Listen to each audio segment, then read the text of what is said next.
শুভেচ্ছা প্রিয় দর্শক, শুরু করছি আমাদের মধ্যরাতের নিয়মিত আয়োজন পাওয়ার টক শো। আপনাদের সঙ্গে আছি আমি জয় মামুন। আমাদের আজকের আলোচনার বিষয় সমসাময়িক রাজনীতি। এই বিষয়ে আমার সঙ্গে তিনজন অতিথি আছেন স্টুডিওতে। মহিবুল হাসান চৌধুরী নওফেল, বাংলাদেশ আওয়ামী লীগের সাংগঠনিক সম্পাদক, আছেন সৌরভ হাসান, সিনিয়র সাংবাদিক, লেখক, কলামিস্ট, এবং ডক্টর আসাদুজ্জামান রিপন, তিনি বাংলাদেশ জাতীয়তাবাদী দল বিএনপির বিশেষ সম্পাদক। আপনাদেরকে অনেক ধন্যবাদ।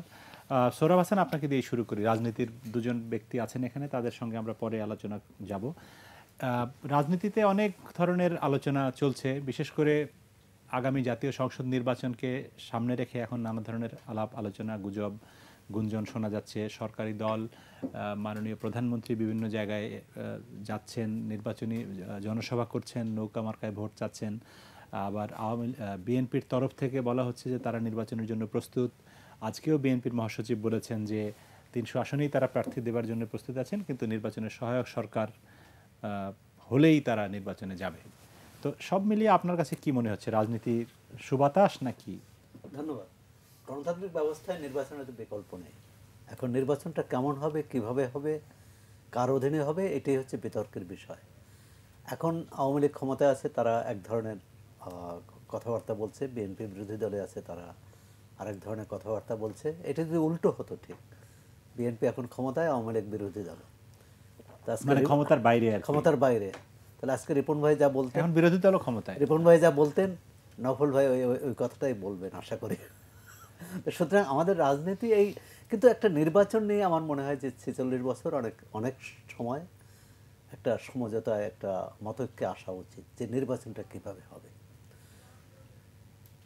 বাংলাদেশ অনেক ক্ষেত্রে উন্নত হয়েছে, অগ্রগতি হয়েছে, মানুষের জীবন যাত্রার মান বেড়েছে, প্রবৃদ্ধি বেড়েছে, গড় আয়ু বেড়েছে, অনেক কিছু আমরা এগিয়ে যাচ্ছি। সুতরাং এই নির্বাচনটি কেন আমরা এগোতে পারবো না, এই প্রশ্নটি একজন নাগরিক হিসাবে এটি এখানে দুই দলের দুজন খুব গুরুত্বপূর্ণ সম্পাদক আছেন, তাদের কাছে এই প্রশ্নটি রাখতে চাই।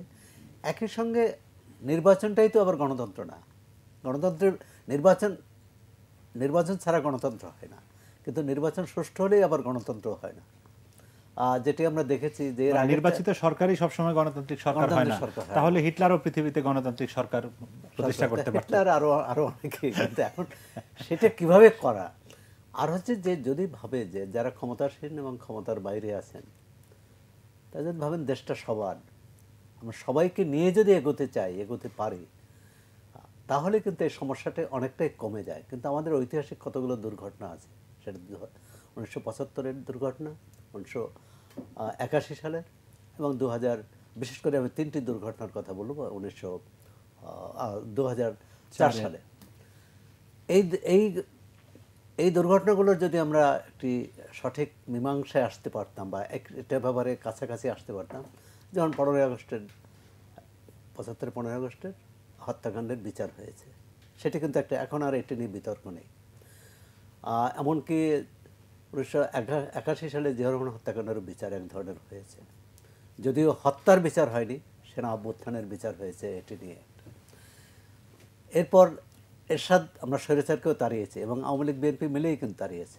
এখন আমার প্রশ্ন, যে আওয়ামী লীগ বিএনপি মিলে যদি সম্মিলিতভাবে যুগপৎ আন্দোলন করে যে স্বৈরাচারকে তাড়াতে পারে, তাহলে তারা দেশটা শাসন করতে পারবে না কেন?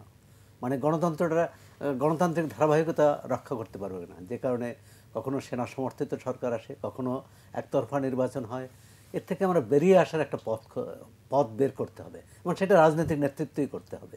কারণ 2 বছরের সেনা সমর্থিত তত্ত্বাবধায়ক সরকার প্রমাণ হয়েছে যে রাজনৈতিক নেতৃত্ব ছাড়া কোনো সমাধান নেই, রাজনীতি ছাড়া কোনো সমাধান নেই, অরাজনৈতিক শক্তি সেটা পারবে না। এই কারণে আমি মনে করি, এবং 2 দলের নেতাকর্মীরাই কিন্তু নিগৃহীত হয়েছে সেই সময়। কিন্তু এখন একটি আগামী নির্বাচন যেহেতু 5 বছর মেয়াদ শেষে নির্বাচন করতেই হবে, তাই দিন তারিখ যত তার কাছাকাছি আসে, তখন কিন্তু 2 দলের মধ্যেই এই প্রস্তুতিটা আছে, যেটি আপনি বলছিলেন যে ভীষণ, এবং 2 দলে কিন্তু ভীষণ ঘোষণা করেছে যে তাদের অভিলাষ বা অভিষ্ট লক্ষ্য, এবং এই লক্ষ্য যদি আমরা বিশ্লেষণ করি, মানে তাদের ঘোষিত লক্ষ্য খুব একটা ফারাক নেই। সবাই সুশাসন চায়, সবাই সুনীতির পক্ষে কথা বলে, দুর্নীতি বন্ধের কথা বলে, কিন্তু পরবর্তীকালে কেন জানি কার্যক্ষেত্রে সেটা আমরা দেখি না। আরেকটা হচ্ছে যে আমাদের এখানে যে যারা পরাজিত হয় তারা কিছুই মানব না বলে রাজপথে নেমে পড়ে, আর যারা জয়ী হয় তারা সব কিছু দখল করতে চান। এই রাজনীতির এই বৈশিষ্ট্য থেকে মুক্ত হওয়া থাকা উচিত। গণতন্ত্র হচ্ছে অন্যকে সহনীয় হওয়া, গণতন্ত্র হচ্ছে অন্যকে নিয়ে চলা, মেনে চলা এবং মানিয়ে চলা।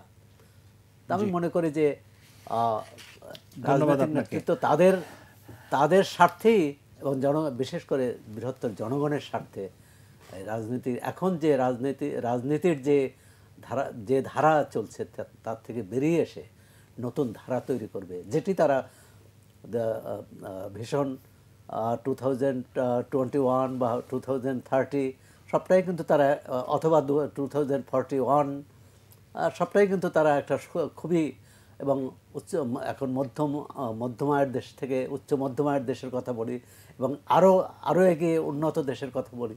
সেই উন্নত দেশের জন্য উন্নত গণতন্ত্র চাই। জি, ধন্যবাদ। মহিবুল হাসান চৌধুরী, আপনার কাছে আসছি। মূল কথা হচ্ছে যে সামনে নির্বাচন, আমরা সকলেই জানি আপনার দল বা আপনার সরকার সকলেই নির্বাচনের ব্যাপারে এক ধরনের প্রস্তুতির ভেতর দিয়েও যাচ্ছেন, সেটিও আমরা দেখতে পাচ্ছি। কিন্তু নির্বাচনকে গ্রহণযোগ্য করার জন্য যে বিষয়টি সবার আগে দরকার সেটি হচ্ছে যে সকল পক্ষকে এক করা, যে তারা নির্বাচনের মাঠে যাতে থাকে। তো সেই দিক থেকে কোনো রকম উদ্যোগ বা লক্ষণ আমরা সরকারি দলের ভিতরে বা সরকারের ভিতরে দেখি না। আপনারা এই বিষয়ে কি ভাবেন আসলে, বা আপনাদের ফোরামে কি আলোচনা হয়? যেভাবে আছে এভাবেই হবে, নাকি অন্য কোনো পরিকল্পনা চিন্তা আপনাদের আছে এখন পর্যন্ত? ধন্যবাদ আপনাকে। আপনি যেই মন্তব্যটি করেছেন এটার সাথে আমি কিছুটা দ্বিমত পোষণ করি। আমরা বলবো না যে সরকারের পক্ষ থেকে বা সরকারি দলের পক্ষ থেকে, বাংলাদেশ আওয়ামী লীগের পক্ষ থেকে সকলকে একসাথে নিয়ে গ্রহণযোগ্য নির্বাচন অনুষ্ঠানের জন্য কোনো তৎপরতা নেই, এই কথাটার সাথে আমি একমত নই। আপনি নিশ্চয়ই অবগত আছেন যে বাংলাদেশের সাংবিধানিক রাজনীতিতে বঙ্গবন্ধুর কন্যা জননেত্রী শেখ হাসিনা একটি যুগান্তকারী একটি পদক্ষেপ নিয়েছেন, এবং সেই পদক্ষেপটি হচ্ছে সংবিধানের 118 অনুচ্ছেদ অনুযায়ী রাষ্ট্রপতিকে নির্বাচন কমিশন গঠনের ক্ষমতাটা চর্চা করতে দেয়া। আইনের অবর্তমানে, যেহেতু সেখানে একটা আইন থাকার কথা ছিল, আইনটি হয়নি, কিন্তু আইনটি যখন হয়নি, চিরচারিত প্রথা অনুযায়ী সরকারি দল যদি চাইতো, নির্বাহী বিভাগ যদি চাইতো, শুধুমাত্র একটি লিস্ট তৈরি করে কিন্তু রাষ্ট্রপতির মাধ্যমে নির্বাচন কমিশন গঠন করে নির্বাচনের দিকে ধাবিত হতে পারত। কিন্তু তা না করে পরপর দুবার জননেত্রী শেখ হাসিনা সাংবিধানিক রাজনীতিতে একটি যুগান্তকারী উদাহরণ সৃষ্টি করেছে, এবং সেই উদাহরণটি ভবিষ্যতে আমরা আশা করি পরবর্তী রাজনৈতিক দল যারাই ক্ষমতায় থাকবে সেটাকে তারা আইনে রূপান্তর করবে, কারণ একটা আইনের জন্য একটা উদাহরণ প্রয়োজন। আমাদের দেশের সমস্ত আইনগুলো কিন্তু, অনেক আইন কিন্তু ডোনার এজেন্সি প্রেসক্রাইব করা হয়ে থাকে। আপনি জানেন যে কেন দুর্নীতি দমন কমিশন কী কারণে দুর্বল, কারণ টিআইবি বা আন্তর্জাতিক সংস্থা কর্তৃক প্রেসক্রাইবড আইন। কিন্তু আমাদের দেশে কিন্তু আমরা একটা সাংবিধানিক একটা প্রথা চালু করেছি, জননেত্রী শেখ হাসিনা সেটা চালু করেছে, এবং সেটা যদি তিনি না করে, তিনি যদি আরবিট্রারিলি এককভাবে যদি নির্বাহী বিভাগের ক্ষমতা চর্চা করতেন, তাহলে কিন্তু এই যে প্রতিষ্ঠানটি যেভাবে গঠিত হয়েছে সার্চ কমিটি গঠনের মাধ্যমে সেভাবে হতো না। সুতরাং সাংবিধানিক যে প্রথা তিনি শুরু করেছেন, সাংবিধানিক যে উদাহরণ তিনি সৃষ্টি করেছেন, আমরা আশা করি সেই উদাহরণটি একটি অন্যতম পরিচয়, যে সকলকে সাথে নিয়ে গ্রহণযোগ্য নির্বাচন কমিশন গঠনের মাধ্যমে একটি সুন্দর নির্বাচন আমরা জাতিকে উপহার দিতে চাই। এবং পাশাপাশি আপনি যে প্রস্তাবনাটা আমাদের দল থেকে জননেত্রী শেখ হাসিনা আমাদের সাথে কিন্তু এই যে সিদ্ধান্তটি এসেছে, সিদ্ধান্তটি কিন্তু এককভাবে আসেনি। আপনি হয়তোবা জানেন যে আমাদের দলে একটি জরুরি কার্যনির্বাহী কমিটির একটা মিটিং ডাকা হয়। সেই মিটিংয়ে কিন্তু আমাদের প্রত্যেক সদস্যকে সেখানে বলা হয়েছিল, তিনি বলেছিলেন যে আমরা যেন নাম প্রস্তাব করি, এবং আমরা ছোট চিরকুটে নাম প্রস্তাব করে সেই নামগুলো তিনি কালেক্ট করে সেখান থেকে নাম প্রস্তাবনা পাঠিয়েছিলেন রাষ্ট্রপতির কাছে। এই যে প্রক্রিয়া, যে দলের মধ্যে গণতন্ত্র চর্চার যে প্রক্রিয়া তিনি দেখিয়েছেন, এবং পাশাপাশি একটি সাংবিধানিক প্রতিষ্ঠানকে শক্তিশালী করার জন্য তিনি যে উদাহরণ সৃষ্টি করেছেন, আমরা মনে করি এটা রাজনীতির জন্য গুণগত পরিবর্তন সাধন করবে ভবিষ্যতে। কারণ তিনি কিন্তু প্রত্যেকবারই বাংলাদেশের সাংবিধানিক যে ইতিহাস রচিত হয়েছে, সেই ইতিহাসে শেখ হাসিনার নাম স্বর্ণাক্ষরে লেখা থাকবে।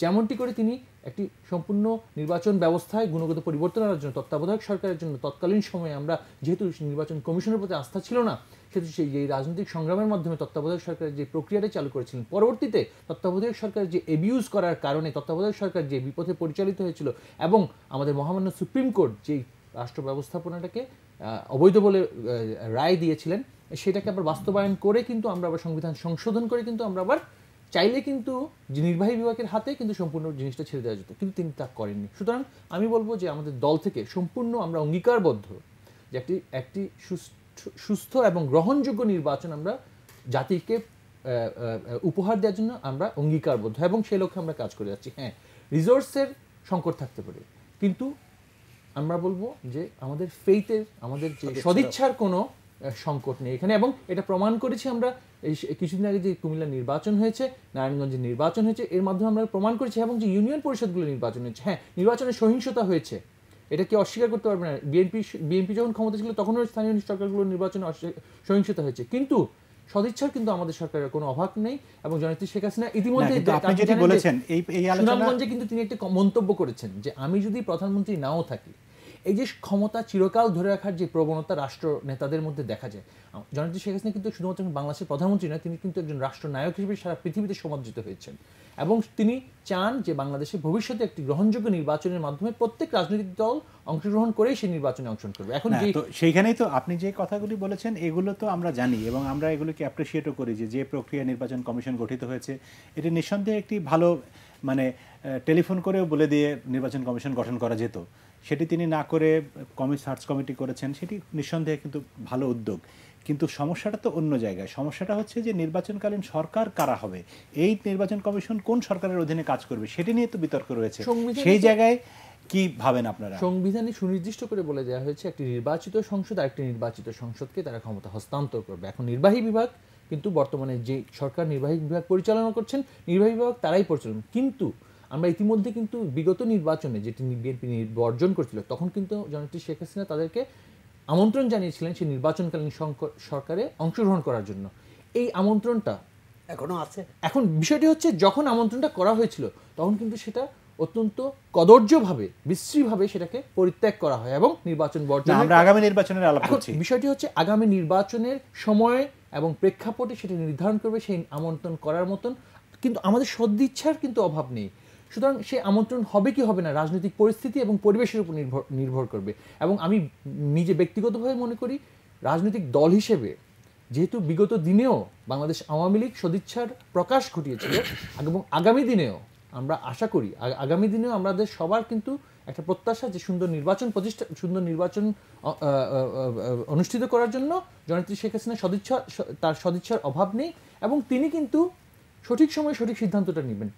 বাকি বিষয়টা রয়ে গেলে কিন্তু যিনি তার মুখের উপর দরজাটা বন্ধ করে দিয়েছিলেন তার পুত্রের মৃত্যুর পরেও যখন সেখানে সমবেদনা জানাতে গিয়েছিলেন দরজাটা বন্ধ করে দিয়ে কিন্তু সেদিন কিন্তু জাতির মুখে কিন্তু পরিচয় দিয়ে দিয়েছিলেন যে বিভাজনের রাজনীতি কারা প্রশ্রয় দিচ্ছে, বিভাজনের রাজনীতি কারা চায়। আপনি জানেন 21শে আগস্ট বাংলাদেশে বিভাজনের রাজনীতির সূত্রপাত হয় কনসেন্সে।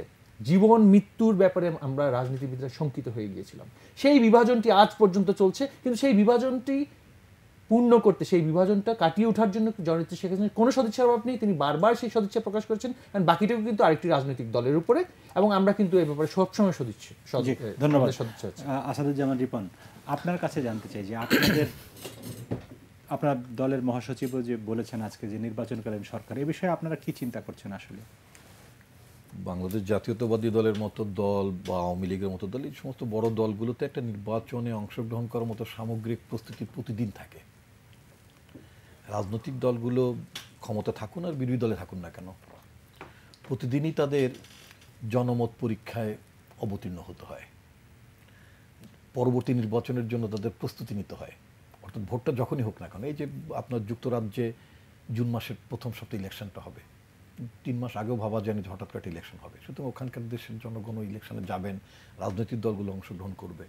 আর বাংলাদেশের মানুষ তো ভোট নির্বাচনের ব্যাপারে খুব বেশি মুখিয়ে থাকে, কারণ আমাদের গণতন্ত্র তো একদিনের জন্য গণতন্ত্র, একদিনের জন্য একটা রাজা রাজা ভাব ছিল এক সময় যে ভোট দেব অথবা ফেলে দেবো, অর্থাৎ আগামীতে আসতে দেবো না। এখন তো সেই বিষয়টা নাই।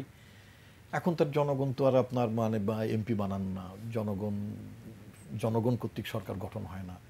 সোহরাব হোসেন সাহেব বলেছিলেন যে বাংলাদেশে অনেক কিছু অগ্রগতি ঘটেছে, অনেক উদাহরণ দিয়েছেন। আমি আলোচনা সংক্ষেপ রাখার জন্য বলতে চাই, নির্বাচনটা কেমনভাবে, গণতন্ত্রটাকে কীভাবে এগিয়ে নেওয়া যাবে, ব্যাপার দুটো দলের মধ্যে তারা কি এগিয়ে আসতে পারে না। বাংলাদেশে কিভাবে নির্বাচন হবে, কিভাবে সরকার গঠিত হবে, কিভাবে জনগণের মতের প্রতিফলন ঘটবে, এটা বাংলাদেশের সংবিধানে, আমাদের মুক্তিযুদ্ধের চেতনা সম্বলিত সংবিধানে খুব ক্যাটেগরিক্যালি, মানে যেটাকে কোনোদিনই সংশোধন করা হয়নি, খুব ক্যাটেগরিক্যালি এই কথাটা উল্লেখ করা আছে যে সরকার জনগণের ভোটে নির্বাচিত হতে হবে, সংখ্যাগরিষ্ঠ যিনি সমর্থন ধন্য হবেন তিনি প্রধানমন্ত্রী হবেন, এগুলো খুব ক্যাটেগরিক্যালি লেখা আছে। কিন্তু দুর্ভাগ্যজনকভাবে হচ্ছে জনগণ সরকার গঠন করার, আমরা সব কিছু ইন দ্য নেম অফ জনগণ করি। যেমন যে কোনো সার্কুলার টার্কুলার সরকার চাকরিতে দেখবেন মহামান্য রাষ্ট্রপতি আদেশক্রমে, সেখানে মহামান্য রাষ্ট্রপতি আব্দুল হামিদ হয়তো বিষয়টা জানেই না, কিন্তু ইন দ্য নেম অফ মহামান্য রাষ্ট্রপতি এটি হয়ে থাকে। তা আমাদের দেশেও ইন দ্য নেম অফ জনগণ, জনগণের নামে সব কিছু হয়ে থাকে, জনগণের নামেই স্বৈরাচারী ব্যবস্থা চলে। জনগণ এখানে কোনো ভাগিদার না, জনগণ কিন্তু জানেও না। আমাদের দেশের জনগণ সবচেয়ে বড় সমস্যা যেটা হচ্ছে সেটা হচ্ছে আমাদের জনগণের মধ্যে একটা সেন্স অফ ডিপ্রাইভেশন ওয়ার্ক করে। সেটা হচ্ছে ভোট দান না করার একটা বঞ্চনাবোধ। একইভাবে এই ধরনের বঞ্চনাবোধ শুধু যে জনগণের মধ্যে কাজ করে তা না, একই ধরনের বঞ্চনাবোধ আওয়ামী লীগ সভানেত্রী, যিনি এখন দেশের প্রধানমন্ত্রী, যিনি স্পিকার, যিনি প্রেসিডেন্ট, এরকম অনেকেরই 154 জন মানুষের মধ্যে তাদের মধ্যে একটা বেদনাবোধ থাকার কথা, বঞ্চনাবোধ থাকার কথা, কারণ তারা নিজেদের ভোটটা তারা নিজেরা দিতে পারেননি।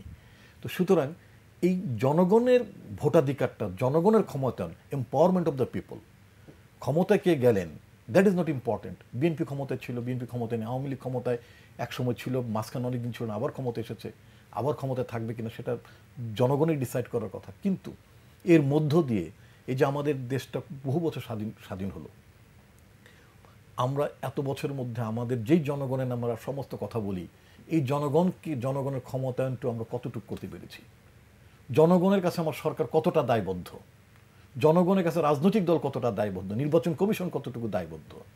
আমরা যখন রাজনীতি করি আমাদের তো দায়বদ্ধতা, খুব অনেস্টলি বলে আমাদের দায়বদ্ধতা অনেক সময় আমাদের নিজেদের নেত্রীর কাছেও নাই, নেতাদের কাছে আমাদের দায়বদ্ধতা নাই। যদি তাই হতো তাহলে তো 111-এর সৃষ্টি হতো না, সেখানে তো মাইনাস পলিটিক্সের ব্যাপার ছিল। এখানেও তো আনুগত্য, এখানেও যে আপনার রাজনীতির প্রতি যে নিবেদন, জনগণের প্রতি যে কমিটমেন্ট, সেই জিনিসগুলো ছিল না, কর্মীদের প্রতি কমিটমেন্টটা ছিল না। অনেক কিছু আমাদের মধ্যে অভাব আছে। এই জায়গাটাতে উনি সার্চ কমিটির কথা বলেছেন, এগুলো আমরা সবই জানি, আপনিও বলেছেন। সংবিধানে আইন নেই, আইন না থাকার কারণে সার্চ কমিটি গঠন করতে হয়েছে। আইনটা করতে তো কোনো বাধা ছিল না, আওয়ামী লীগের সংখ্যাগরিষ্ঠতা ছিল, আওয়ামী লীগ ইজিলি একটা আইন করতে পারত। কি করে হবে আপনার নির্বাচন কমিশন গঠন করা হবে, নির্বাচন কমিশনকে নিয়ে কেন কথা হবে, মানি না মানবো না, এটা কেন কথা হবে? এটা প্রতিবেশী দেশে ভারতে হয় না, অনেক জায়গায় না। আমাদের সুপ্রিম কোর্টের মাননীয় প্রধান বিচারপতিকে আক্ষেপ করে বলতে হয়, আইনমন্ত্রী যখন বলেন যে পৃথিবীর কোনো দেশের প্রধান বিচারপতি এত কথা বলে বেড়ান না, পাবলিকলি বলেন না। আবার তার জবাবে মাননীয় প্রধান বিচারপতি বলেছেন পৃথিবীর যে সমস্ত দেশ, এমনকি নেপালের উদাহরণ টেনে বলেছেন, ভারতের উদাহরণ টেনে বলেছেন, ওসব দেশ তো অনেক উপরে। এমনকি পাকিস্তানে যেভাবে আপনার আইনের শাসন চলে, বাংলাদেশে সেটাও চলছে না, অথচ তো চলার কথা। পাকিস্তানের অনেক মানে লোয়ার ইন্ডেক্স আছে, ইন্ডেক্সের দিক থেকে পাকিস্তান অনেক, গণতন্ত্র থেকে শুরু করে সুশাসনের ক্ষেত্রে নানান ব্যাপারে পাকিস্তান বাংলাদেশের তুলনায় অনেক জায়গায় নিচে। তৎসত্ত্বেও আইনের শাসন, বিচার, এই সমস্ত বিষয়গুলো পাকিস্তান অনেক এগিয়ে গেছে। এটা আমরা মাননীয় প্রধান বিচারপতির মুখ দিয়ে আমরা শুনলাম। এটা আমাদের জন্য অত্যন্ত লজ্জার বিষয় যে আমাদের আইনমন্ত্রীকে এইভাবে উনি এইভাবে কথা বলেন, এবং মাননীয় প্রধান বিচারপতি এর প্রত্যুত্তরে আজকে যেটা জানালেন, গতকালকে জানিয়েছেন পত্রিকা, আজকে আমরা দেখলাম। আসলে আমাদের অনেক জায়গায় ল্যাকিংস আছে। এই জায়গাগুলোকে এই বিএনপি আওয়ামী লীগের এই কূটতর্ক, দুই দলের কূটতর্কের মধ্যে জাতিকে নিবিষ্ট রাখা ঠিক না। আমাদের প্রবলেমের এজেন্ডাগুলোকে সেগুলো আমাদের ফাইন্ড আউট করা দরকার। আমাদের দেশটাকে যদি এগিয়ে নিতে হয়, আমাদের আর যেটা বলছেন, আমাদের জনগণের কর্তৃত্ব যদি সরকারের ওপর, যদি রাষ্ট্রে যদি জনগণের কর্তৃত্ব প্রতিষ্ঠা করতে হয়, তাহলে আমাদের অনেকগুলো এজেন্ডা, এটা শুধুমাত্র নির্বাচনে কে গেল না তা দিয়ে হবে না। পুরো নির্বাচন ব্যবস্থা তো সংস্কার করা দরকার। এই নির্বাচনী ব্যবস্থার মধ্য দিয়ে এখানে কি জনগণ সত্যি তার জনগণের প্রতিনিধি নির্বাচিত হতে পারে? এমনকি রাজনৈতিক দলও তো তার রাজনৈতিক দলগুলোর তৃণমূল পর্যায়ের কর্মীরা তাদের পছন্দের প্রার্থীকে যদি নমিনেট করতে পারেন না, আপনার আরপি তো যাই লেখা থাকুক না কেন। অথচ আমরা অনেক উন্নত যেই দেশ থেকে আমরা গণতন্ত্র শিখেছি, আমরা by the people, for the people, of the people, নানান কথা আমরা আব্রাহাম লিঙ্কন, নানান মনীষীদের উদাহরণ আমরা টানি। সেই সব দেশগুলোতে, খোদ আমেরিকাতে প্রেসিডেন্ট ট্রাম্প, এই যে মধ্যবর্তী একটা নির্বাচন কয়েক জায়গায় হলো এবং হবে, বারাক ওবামা তার 2 টার্মে অনেকগুলো সিনেটর নির্বাচন হয়েছে, কংগ্রেসম্যানের নির্বাচন হয়েছে, উনি কি জীবনে একজন কংগ্রেসম্যানকে মনোনয়ন দিতে পেরেছেন? ইট ইজ ইম্পসিবল, কখনই দিতে পারেন নাই। সেখানে একটা প্রাইমারি হয়, তাদের পলিটিক্যাল পার্টির একটা ইলেকট্রাল কলেজ আছে, আপনি আমার চেয়ে নিশ্চয়ই আরও বেশি ভালো জানেন। তারা সেখানে নমিনেট করার পরে তারপর ফাইনালি একটা পলিটিক্যাল পার্টির ক্যান্ডিডেট আসে। তা আমাদের তো নির্বাচন ব্যবস্থার সংস্কার দরকার। তা না হলে আজকে দেখা যায় যে আমার পার্টি একজনকে নমিনেশন দিল, দেখা গেল যে মানে তার মনোভূত হলো না, রাস্তাঘাটে ব্যারিকেড টেরিকেড দিয়ে বন্ধ করে দিল, মানি না মানবো না, ওনাদের বিদ্রোহী প্রার্থী হিসেবে দাঁড়ায় গেল। এই যে টোটাল পলিটিক্যাল অ্যানার্কি, বিশৃঙ্খলা, এই জায়গা থেকে তো বেরিয়ে আসা দরকার। পলিটিক্যাল পার্টির এবং বড় দলগুলির বিরুদ্ধে মনোনয়নপত্র বিক্রির অভিযোগও আছে হয়তো, যদি আমার দুর্ভাগ্য হয়নি কখনো মনোনয়ন পাওয়া বা নির্বাচন করা, আমি জানি কেনা না। বা বেচার। হ্যাঁ, আমি যা কোনোটার মধ্যে আমরা বঞ্চিতদের দলে না, বঞ্চিত কথা বলবো না। আমি ব্যক্তিগতভাবে যেটা মনে করি সেটা হচ্ছে যে আমি ব্যক্তিগতভাবে এমপি হলাম কি হলাম না, আমি কি ডেলিভারি দিতে পারতাম বা পারতাম না, সিস্টেমটাই ডেলিভারি দেওয়ার মতন জায়গায় নাই। আমি বেশি কথা বলতে চাই সেটা হচ্ছে সিস্টেমটাকে পরিবর্তন করা দরকার। জি, ধন্যবাদ আপনাকে। আমরা একটু বিরতিতে যাব, বিরতির পরে এসে আবারও কথা বলবো। প্রিয় দর্শক, আমাদের সঙ্গেই থাকুন, অল্পক্ষণের মধ্যেই ফিরছি। বিরতির পরে আরেকবার আমন্ত্রণ জানাচ্ছি পাওয়ার টক শো অনুষ্ঠানে। আমরা কথা বলছিলাম সমসাময়িক রাজনীতি প্রসঙ্গে। এই পর্যায়ে আমি একটু ভিন্ন প্রসঙ্গে আপনাদের দৃষ্টি আকর্ষণ করতে চাই। সেটি হচ্ছে যে ভিশন 2030 অভিষ্ট 2030 নামে বাংলাদেশ জাতীয়তাবাদী দল বিএনপি একটি নীতিমালা চূড়ান্ত করেছে। সেটি কয়েকদিনের মধ্যেই হয়তো দলীয় চেয়ারপারসন বেগম খালেদা জিয়া তিনি জনসমক্ষে সংবাদ সম্মেলনের মাধ্যমে প্রকাশ করবেন। কিন্তু সেই সম্পর্কে আমরা একটি রিপোর্ট আজকে করেছি, সেই রিপোর্টটা আমি একটু দেখতে চাই, এখানে আপনাদেরকেও দেখাতে চাই।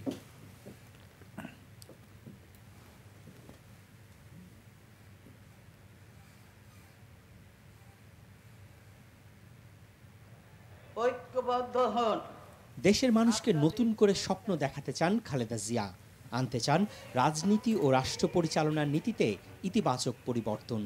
বছরখানেক আগে দলের ষষ্ঠ কাউন্সিলে বিএনপির ভবিষ্যৎ দর্শন ভিশন 2030 সম্পর্কে ধারণা দিতে গিয়ে সে কথাই বলেছিলেন তিনি। 2030 সালের মধ্যে দেশ ও রাজনীতি নিয়ে বিএনপির সে ভাবনাই এবার বিস্তারিত তুলে ধরতে আগামী কয়েকদিনের মধ্যেই দেশবাসীর সামনে আসছেন খালেদা জিয়া। সময় উপযোগী যদি সিদ্ধান্ত নিতে পারে তাহলে সেটাই হচ্ছে একটি আধুনিক রাজনৈতিক দল। মানুষের চাহিদা এবং বিশ্ব চাহিদা, বিশ্ব ব্যবস্থা সবগুলোকে মূল্যায়ন করেই তাকে সিদ্ধান্ত নিতে হয়। আমাদের অগ্রদৃষ্টিটা কি এক্ষেত্রে, যে আমরা এই ধরনের একটা বাংলাদেশ চাই। এখন আপাত দৃষ্টিতে মনে হবে যে বিষয়টা বোধহয় খুবই একটা স্বপ্নিক কাজ, কিন্তু আসলে তা না, এটা করা সম্ভব।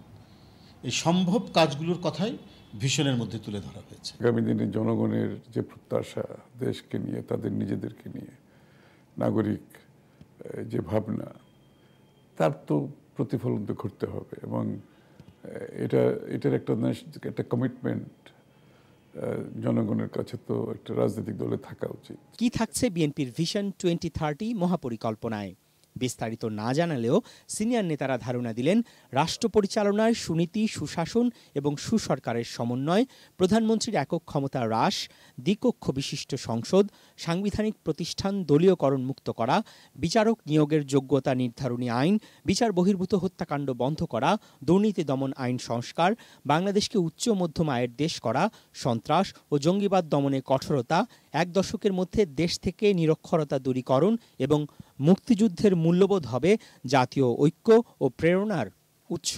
যদি পার্লামেন্ট এক কক্ষ বিশিষ্ট হয় তো পার্লামেন্টে মানে সংখ্যাগরিষ্ঠ দল তাদের মানে সংখ্যাগরিষ্ঠতার জোরে অনেক অগণতান্ত্রিক সিদ্ধান্ত নেয়, যেটা বর্তমান সরকারের সময় হয়েছে।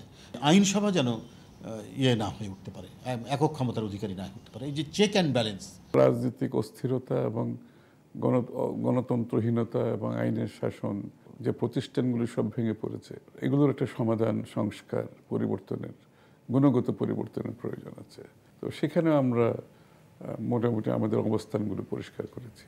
তারা এও জানান নির্বাচনকালীন গ্রহণযোগ্য সরকারের রূপরেখা প্রায় চূড়ান্ত করে এনেছে দল। সুবিধাজনক সময়ে খালেদা জিয়া দেশবাসীর সামনে সে প্রস্তাবনাও তুলে ধরবেন। মইনুল আহসান, এটিএন বাংলা, ঢাকা। সৌরভ হাসান, আপনার মন্তব্য জানতে চাচ্ছি। আমরা এর আগে আওয়ামী লীগের ভিশন 2021 এবং 2041 দেখেছি, এবার আসছে ভিশন 2030। না, 2030-তে আমরা যে যে আলোকপাত করা হলো যে বিষয়টা এবং যেসবগুলো, এগুলো কিন্তু যে কোনো রাজনৈতিক দলের তার লক্ষ্য, তার আদর্শ হিসেবে বলবো যে খুবই গুরুত্বপূর্ণ। কিন্তু এখন কথা হচ্ছে যে, এবং এই বিএনপির যে ভিশন 2030 তাতে একটা বিষয়ের উপর গুরুত্ব দেওয়া হয়েছে যে গণতান্ত্রিক ব্যবস্থার একটা সংস্করণ, আর দ্বিতীয় হচ্ছে যে মানুষের ক্ষমতায়ন, নাগরিকের ক্ষমতায়ন। এখন নাগরিকের ক্ষমতায়ন এই বিষয়টি কিন্তু নির্বাচনের আগে, যে কোনো নির্বাচনের আগেই রাজনৈতিক দলগুলো বেশ জোরের সঙ্গে বলে, কিন্তু ক্ষমতায় যে তারা সেটা ভুলে যায়।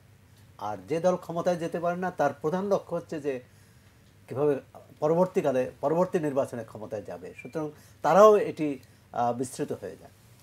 এখন যে বিষয়টি হচ্ছে যে কিছু মৌলিক বিষয়ে তারা কথা বলেছেন, সেটির ব্যাপারে অবশ্যই আবার রাজনৈতিক মতৈক্যের প্রয়োজন, যেমন গণভোট চালু করা না করা।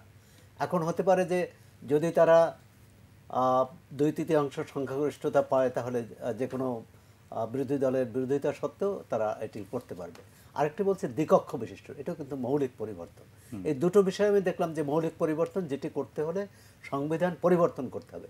সংবিধান পরিবর্তন করে হলে 2/3 সংখ্যাগরিষ্ঠতা প্রয়োজন হবে, এটি একটি। আর যদি এমন হতো যে প্রধান রাজনৈতিক দলগুলো অথবা সংসদে যারা আসন পাবেন বা সংসদে থাকবেন তাদের মধ্যে একটা মতৈক্য যে ব্যাপারে আমরা করতে চাই, যেটি পঞ্চম জাতীয় সংসদে হয়েছিল বিচারপতি শাহাবুদ্দিনের ক্ষেত্রে, সংসদীয় গণতন্ত্রের ক্ষেত্রে। এটা যে হতে পারে না পারে, কিন্তু তার আগের যে পূর্ব শর্তগুলো সেটি পূরণ করতে হবে।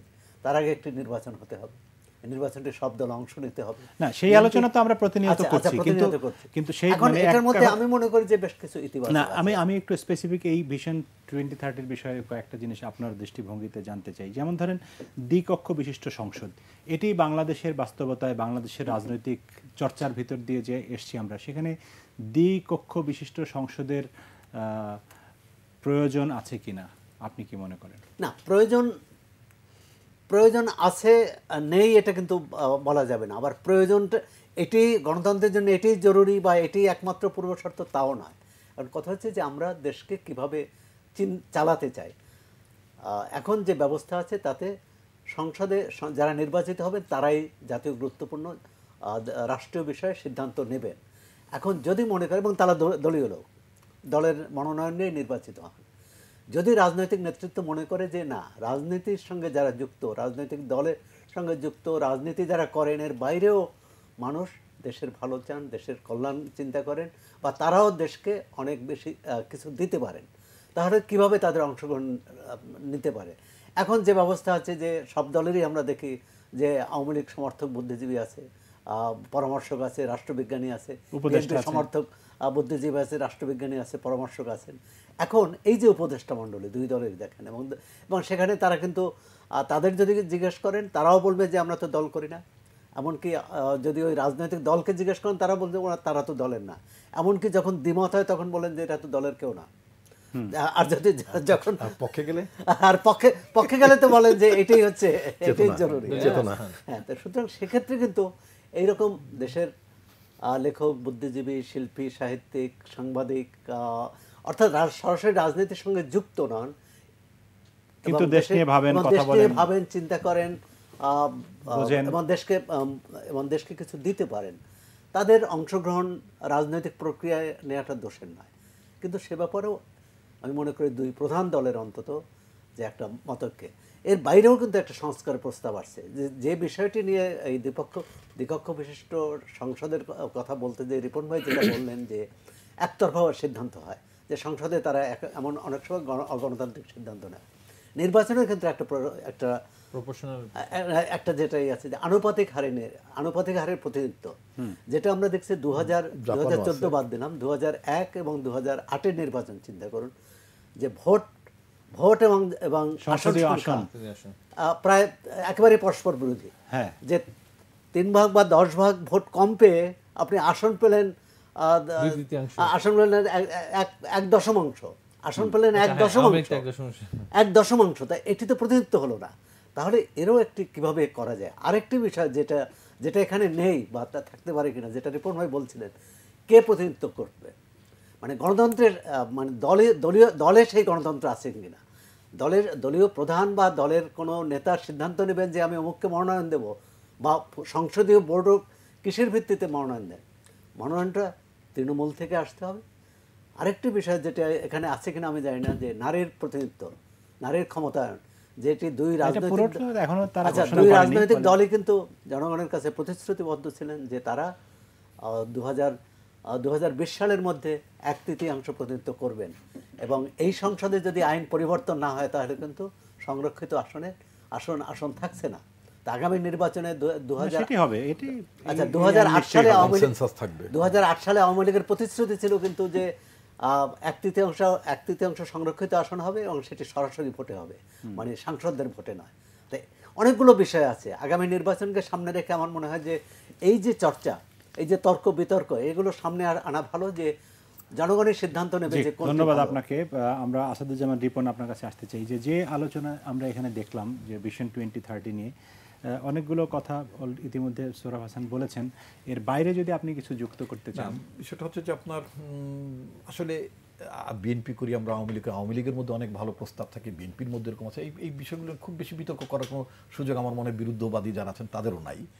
এটাকে এখন আমরা ইলাবোরেট করিনি, এটা যেই না। কিন্তু আমি যে জায়গাতে জিজ্ঞেস করতে চাই সেটি হচ্ছে যে আমার সাংবাদিক হিসেবে যেটি অভিজ্ঞতা, আমি অন্তত গত 20-25 বছর ধরে তো কাছের থেকে দেখছি বিভিন্ন সরকারকে, সরকার আইন প্রণয়নে যতটা আগ্রহী, আইন বাস্তবায়নে ততটা আগ্রহী নয়। তেমনিভাবে এরকম ভিশন 2030 বা অন্যান্য যেসব ভিশন বলতে এবং শুনতে যত ভালো শোনা যায়, সেগুলি প্রয়োগের ব্যাপারে কতটা আন্তরিক বিএনপি হবে সেই জায়গায়। আমি আপনাকে একটা উদাহরণ দিতে চাই, যেমন ধরুন নির্বাচন কমিশন কিভাবে গঠিত তার জন্য একটা আইন থাকিবে, আইনটা করা হয়নি, তাই না? বিষয়টা এরকম। আমরা এবার যেটা করতে চাই এরকম কোনো আমরা ফাঁকটা রাখতে চাই না। আমরা যেটা বলতে চাই যেমন আপনার সাংবিধানিক প্রতিষ্ঠানগুলোকে দলীয়করণ করা হবে না, ইটস এ কমিটমেন্ট। তো সুতরাং সাংবিধানিক কমিশন কিভাবে গঠিত হবে তার একটা রূপরেখা, আউটলাইন আমরা দেব, সদের যাতে আমাদের ভোটাররা, পাবলিক একটা ধারণা পেতে পারেন, ইমপ্রেশন পেতে পারেন যে বিএনপি নির্বাচনে গেলে এই কাঠামোর কারণে তাদের দলবাজ কি বলে দলকানা লোকজনকে, দলকানা বলে একটা শব্দ বোধহয়, দলকানা একটা শব্দ এখন প্রচলিত আছে। আচ্ছা, এই দলকানা লোকজনগুলোকে ওখানে পুনর্বাসিত করা হবে না। ওয়েল, আপনার কি বলে দ্বিকক্ষ যে বিশিষ্ট পার্লামেন্ট, এটা কি দলকানা লোকজনদেরকে পুনর্বাসিত করার জন্য না, ওখানেও যাতে সমাজকে রিপ্রেজেন্ট করেন বিভিন্ন শ্রেণী পেশার লোকজন যারা, সেখানেও এটা একটু খোলামেলা থাকতে হবে। আর আপনার বাংলাদেশে একটা এককেন্দ্রিক শাসন ব্যবস্থা দীর্ঘদিন যাবত আছে, বা মোটামুটি একটা অ্যাগ্রিড অবস্থা আছে।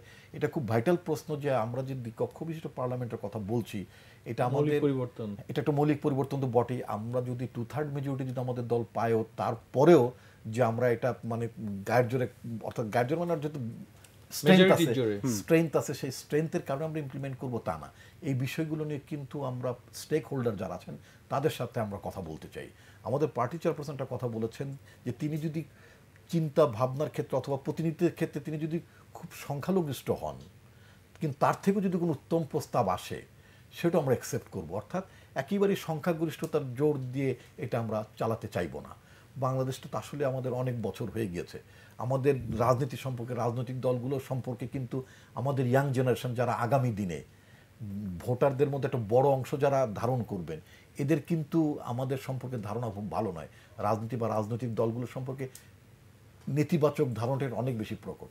এই জায়গাটা থেকে বেরোতে হলে, যেহেতু রাষ্ট্র পরিচালনা করবে রাজনীতিকরাই, এবং রাজনীতিকরা রাষ্ট্রটা পরিচালনা করবেন সুনির্দিষ্ট রাজনীতির মধ্য দিয়ে, তো সেই জায়গাগুলোতে যদি আমরা পৌঁছতে চাই, তাহলে আমাদের ওই সংখ্যাগরিষ্ঠ ভোটার যারা আগামী দিনে হবেন, আগামী দিনের প্রজন্ম যারা, তাদেরকে মাথায় রেখে তাদেরকে আস্থায় রাখার জন্য আমাদের রাজনীতির কুপমণ্ডল।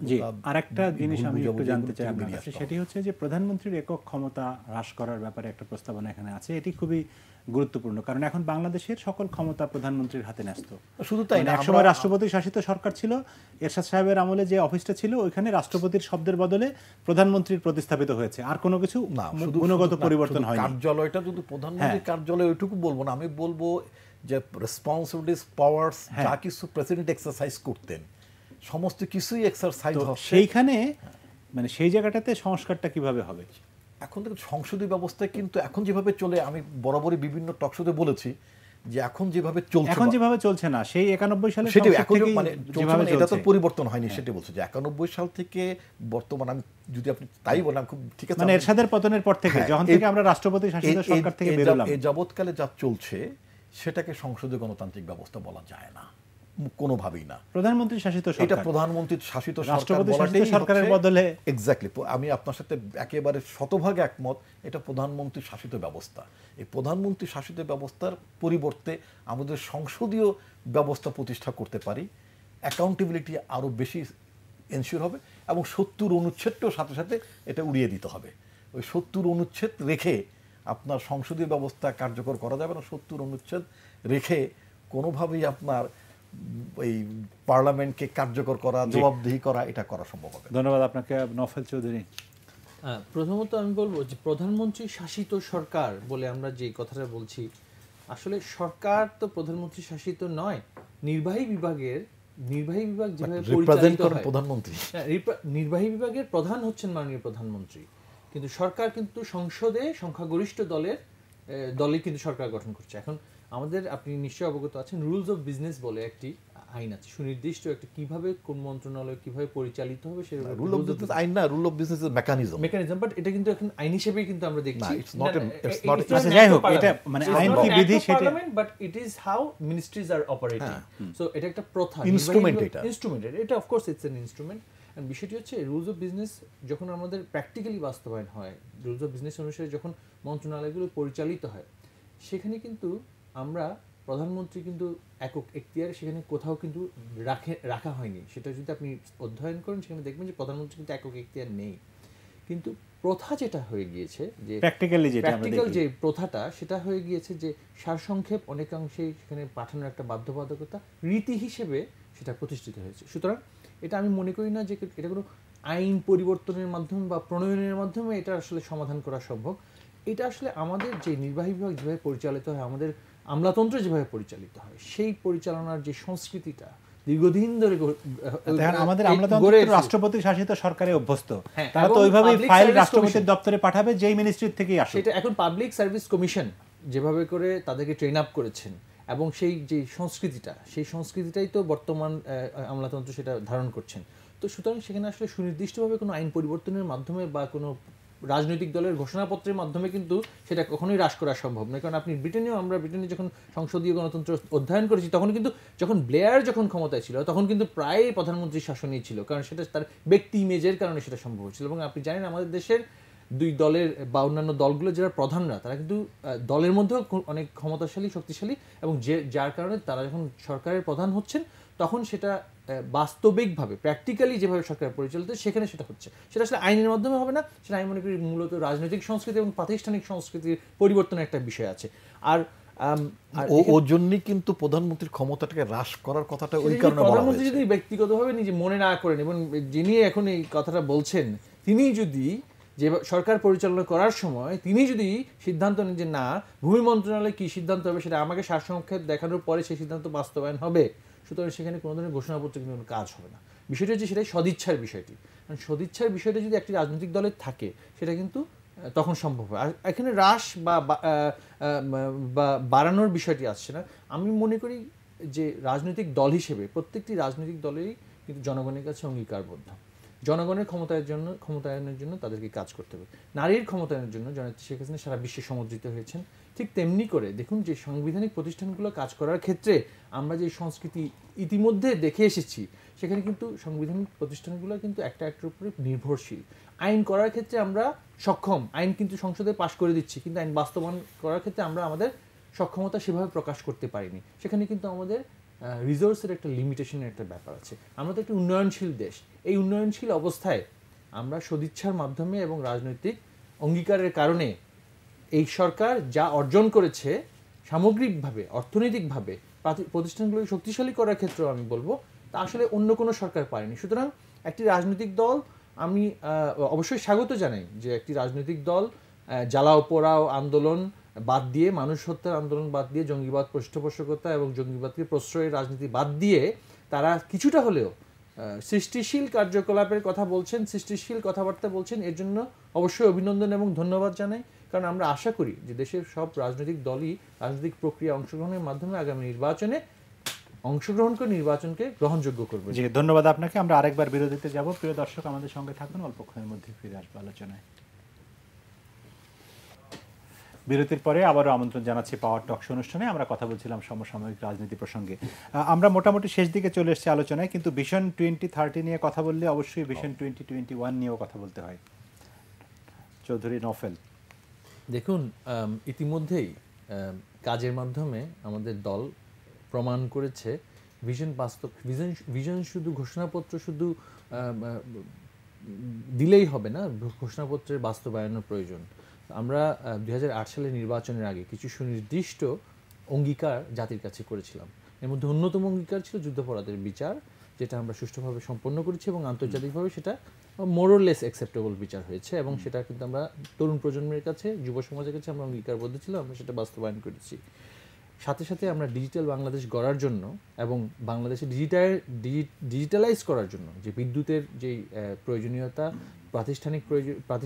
প্রতিষ্ঠানগুলোর সক্ষমতার যে সৃষ্টি করার যে অঙ্গীকার ছিল, আমরা সেগুলো বাস্তবায়ন করছি। শুধু তাই নয়, বিগত 8 বছরে ইতিমধ্যে আপনার পরিসংখ্যান দেখেছেন যে দারিদ্রতার সীমা 22% নেমে এসেছে, নারীর ক্ষমতায়ন হয়েছে, মানুষের গড় আয়ু বৃদ্ধি পেয়েছে এবং মানুষের গড় আয়ও বৃদ্ধি পেয়েছে। সুতরাং আমরা কিন্তু ঘোষণাপত্র আমাদের যেটা ছিল সেটা বাস্তবায়ন করার মাধ্যমে আমরা আগামী ঘোষণাপত্রের দিকে হাত দিয়েছি, এবং আমরা ভিশন 2021-এর কথাটা বলছি।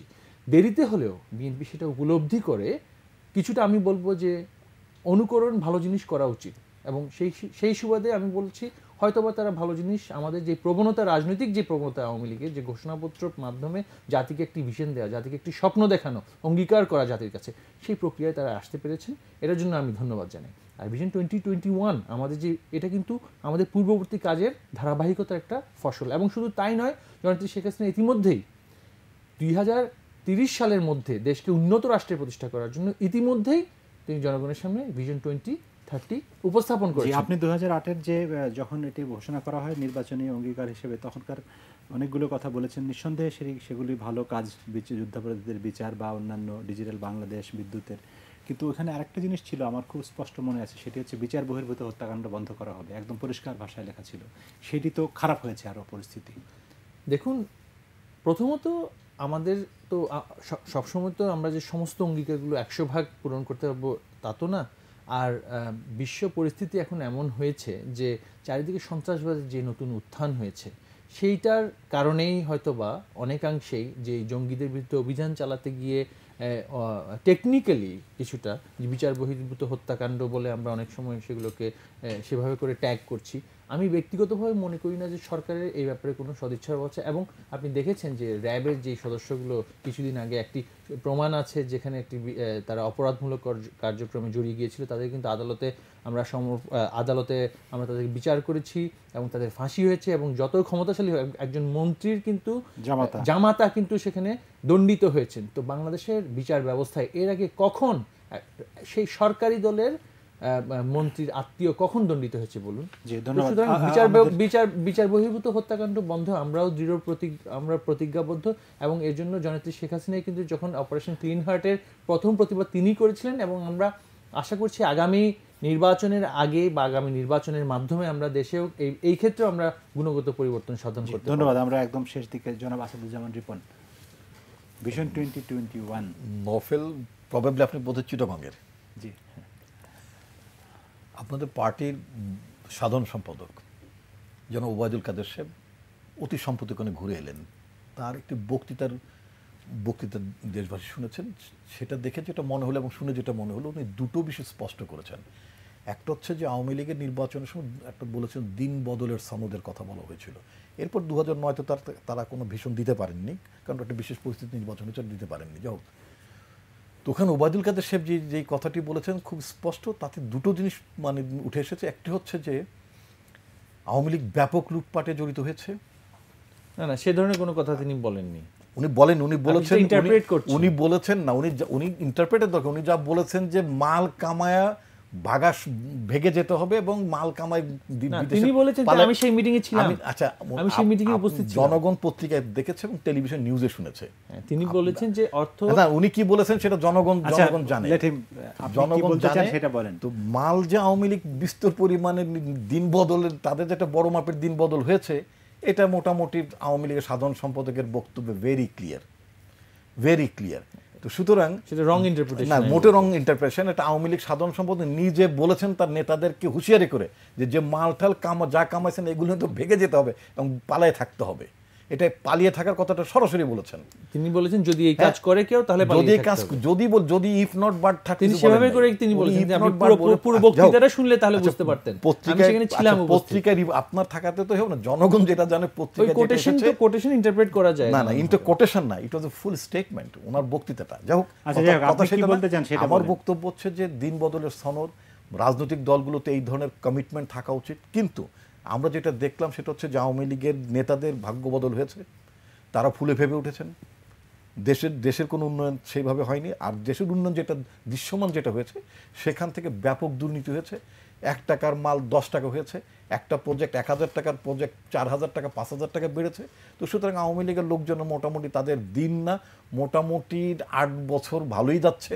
তো এই যাওয়াটা অবসান হওয়া উচিত। এবং আমি তারপরও বলতে চাই যে বাংলাদেশে তো রাজনীতি চালাবেন, এই জায়গাগুলো থেকে লুটপাটতন্ত্র থেকে ফিরে আসা দরকার আমাদের সবাইকে। সোহরাব হাসান। না, যাই হোক, এই বিতর্কের মধ্যে না গিয়েও যেটা বলা যায়, শেষ করবো আমরা, আসলে আমরা আমাদের মানে রাজনৈতিক দলগুলো যে অঙ্গীকার করে জনগণের কাছে, সেই অঙ্গীকার প্রতিপালনে কতটা আন্তরিক। ক্ষমতায় যাওয়ার পর কিন্তু অঙ্গীকারটা পাল্টে যায়। যতগুলো গণতন্ত্র মানে গণ অধিকার, জনগণের অধিকার বিরোধী আইন হয়েছে, কোনো রাজনৈতিক দল নির্বাচনের আগে বলে না এই আইন হবে। বরং তারা যে আইন করবে বলে, যে আইন বাতিল করবে বলে, সেই আইন, যে আইন বাতিল করার অঙ্গীকার করে সেই আইন বহাল রাখে। এটি আওয়ামী লীগ বিএনপি দুই রাজনৈতিক দলে তারাই যেহেতু ক্ষমতায় আসছে। আমরা তো একসময় এও শুনেছি যে আওয়ামী লীগ নেতারা এখন খুবই বলে যে রাজাকারের সঙ্গে সখ্য করা এটি অবশ্যই স্বাধীনতা বিরোধী শক্তির সাথে সখ্য করা এটি খুবই অন্যায় কাজ। স্বৈরাচারের সঙ্গে সখ্য করা কি ন্যায় কাজ? সুতরাং আমরা আমাদের নিজেদের মতো করে যেখানে যার সুবিধা হয় সেটি বলি। এর থেকে বেরিয়ে এসে যেটি ন্যায়, যেটি সত্য, এবং গণতান্ত্রিক প্রতিষ্ঠানগুলো আওয়ামী লীগ অনেক উন্নতি করেছে, কিন্তু গণতান্ত্রিক প্রতিষ্ঠানগুলো, সাংবিধানিক প্রতিষ্ঠানগুলো শক্তিশালী হয়নি। এটি যদি কেউ বলে যে শক্তিশালী, এটা করতে পারেনি। আর বিএনপিও আজকে যেসব সংস্কারের কথা বলছে, তারা যখন ক্ষমতায় ছিল তখন সেই সংস্কারের কথা ভুলে গেছে। তার কোনো প্রমাণ নাই, অন্তত তার কোনো প্রমাণ নাই যে তারা এটা করতে চাচ্ছেন। এখন এই সদিচ্ছার প্রকাশটা কিভাবে হবে? বিএনপি এত কিছু বলে যে জনগণের অধিকার হরণ করা হচ্ছে, মানবাধিকার হরণ হচ্ছে, জনগণ লুটপাট হচ্ছে। কই, বিএনপি তো তার বিরুদ্ধে কথা বলে না। বিএনপি কিন্তু তার দলীয় যে এজেন্ডা, এক হচ্ছে নির্বাচন কিভাবে হবে সেটি, আর হচ্ছে দলীয় নেতাকর্মীরা নিগৃহীত হলে আর তার প্রতিবাদ করা। কিন্তু জনগণের যে ভোগান্তি, তাদের নেতাকর্মীরাই তো জনগণ, তাদের ভাষায় আমি আপনার সাথে ভিন্ন মত পোষণ করব। আমি প্রায় 10 মাস আমি পার্টির মুখপাত্রের দায়িত্ব পালন করেছি। আমি আপনাকে দেখাতে পারবো প্রতিদিন জনগণের স্বার্থ প্রেস ব্রিফিং এ কিন্তু একমাত্র এই না, আমি পার্টির মুখপাত্র হিসেবে আমার পার্টির স্ট্যান্ডই তুমি তুলে ধরেছি। না, 1 মে তো আপনারা রাস্তায় নেমেছেন। তো এরকম রাস্তায় নেমে জনগণের পক্ষে, জনগণের দাবি দেওয়ার পক্ষে রাস্তায় নামেন। এই আনু মোহাম্মদরা রাস্তায় নামছে না, পুলিশের নিগ্রহের শিকার হয়েছে না। মানে সত্যিকার ভাবে জনগণের, আরে ওরা তো নিগ্রহ হচ্ছেন, আমরা তো গুমের শিকার হচ্ছি না। না ভাই, ওরা তো নিগ্রহের সম্মুখীন হচ্ছেন, আমরা তো গুম এবং খুনের শিকার হচ্ছি। আপনি কি বলছেন যে আমরা রাস্তায় নেমে কেন নিগ্রহের শিকার হচ্ছি না? আমরা যে গুম এবং খুনের শিকার হচ্ছি সেটা কি বলবেন না সোহরাব ভাই? আমরা আশা করি যে এর থেকে বেরিয়ে আসবে, দুই দলই বেরিয়ে আসবে, নিঃসন্দেহে এখান থেকে বেরিয়ে আসা উচিত। সোহরাব হাসান, আসাদুজ্জামান রিপন এবং মহিবুল হাসান চৌধুরী, আপনাদের তিনজনকে অনেক ধন্যবাদ। আমাদের সময় একদমই শেষ। প্রিয় দর্শক, আপনাদের প্রত্যেককে ধন্যবাদ জানিয়ে আজকের মতো বিদায় নিচ্ছি। সবাই ভালো থাকবেন। শুভরাত্রি।